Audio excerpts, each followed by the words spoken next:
Canadian thistle is one of the hardest weeds to get control of if it's left unchecked. Canadian thistle is a perennial weed, which means it doesn't just show up once and disappear.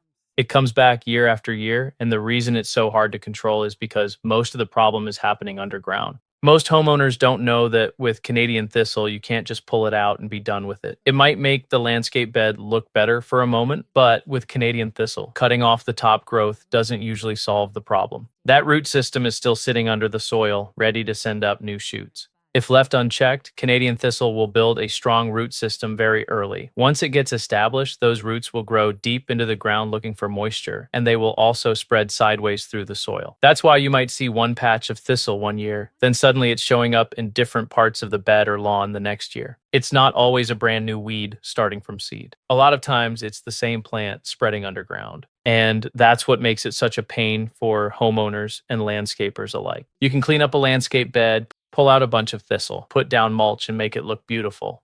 But if the Canadian thistle has already built itself into that bed, you will still see new shoots sprouting as soon as a week or two later.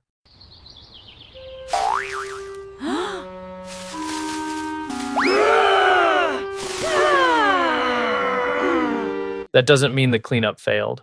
It means the weed was already more established than it looked. At this point, you may need to start a regular treatment program to get them under control. If you have a lawn care company already looking after your lawn, they could also treat your landscape beds. If you are running a lawn care company and servicing clients with Canadian thistle, it would help you to educate your clients on the realities of this thistle. You can send them to this video to save yourself time, or you can explain to them the best protocol for treating the thistle. The best thing you can do for yourself is set reasonable expectations for your clients so they understand new thistle shooting up isn't because you did a bad job. Just recently, I went to a client's property and saw all of these thistles shooting out from the beds. Some had regrown out of a previously completed landscape bed, and others had clearly been growing for a while. This is why it's important to communicate clearly and educate homeowners on what's going on underground. You can pull these out, but they'll only regrow weeks later if you don't deal with the root of the problem, pun intended.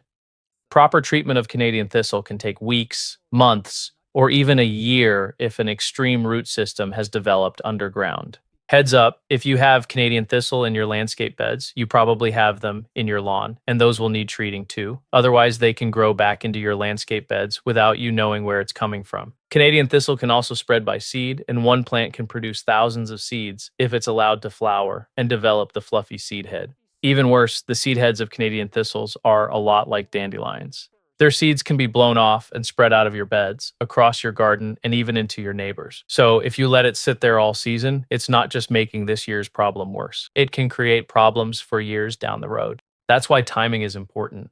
Don't wait until it's 5 feet tall, full of flowers, and spreading all over the property. Once you start seeing Canadian thistle coming up, especially in your landscape beds, along fence lines, or in open areas of the yard, you want to stay on top of it. With most weeds, you pull them out and you feel like you did the right thing. And sometimes you did.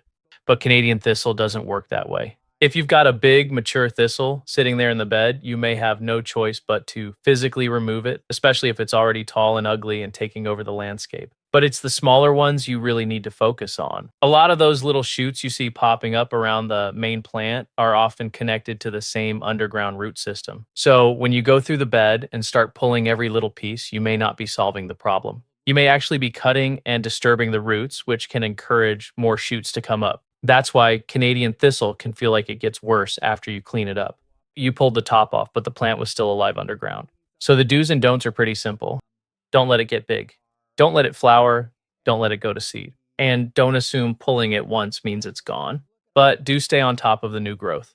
Do come back and check the same area again the next week. And do understand that with thistle, you're usually managing a root system, not just removing a weed. If it's already established, it can take several weeks, maybe even months of consistent follow-up before you really start getting ahead of it. So if you're a homeowner and you spot Canadian thistle in your landscape, or if you're a lawn care company and see the thistle in your client's gardens, then remember, early action will save you a lot of work. And if the thistle has already developed a large root system, be prepared for the treatment process required to remove the plant and its roots entirely from the landscape.